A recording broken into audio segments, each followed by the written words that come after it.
लक्षात घ्या, पैसे असतील, पैसे आहेत म्हणून तुम्ही आयुष्य विकत घेऊ शकत नाही. तुमच्याकडे पैसे आहेत म्हणून तुम्ही आयुष्य विकत घेऊ शकत नाही. मायकल जॅक्सन नावाचा एक डान्सर होता, ज्यावेळेस तो मेला ना त्यावेळे हे गुगल नावाचं सर्च इंजिन देखील बंद पडलं होतं. गुगल बंद पडलं होतं. जगातल्या सगळ्यात जास्त लोकांनी मायकल जॅक्सन हे नाव सर्च केलं होतं इंटरनेटवर. त्यांनी विचार केला होता, मला 150 वर्ष जगायचं आहे, जगला फक्त 60 वर्ष. त्यांनी विचार केला होता, त्याच्या घरात कमीत कमी 12 डॉक्टर होते, म्हणजे त्याच्या केसापासून डोक्याच्या ते पायाच्या नकापासून त्याला दररोज चेक केलं जात होतं. त्यानं त्याच्यागतच काही माणसं तयार करून ठेवली होती, त्याचं दररोज मेडिकल चेकअप केलं जात होतं.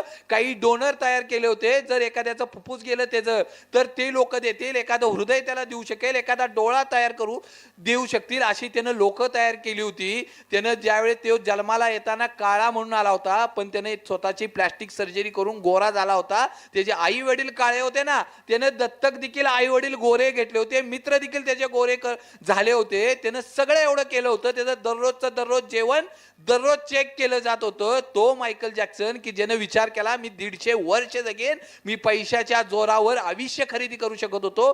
तो मायकल जॅक्सन घरात 12-15 डॉक्टर असताना देखील मृत्यू त्याला वाचवू शकला नाही. वयाच्या 60व्या वर्षी त्याचं निधन झालं. मग आम्ही कशाच्या गप्पा मारतो? आम्ही कुठल्या पैशाच्या जीवावर आम्ही आयुष्य विकत घेण्याचा विचार करतो?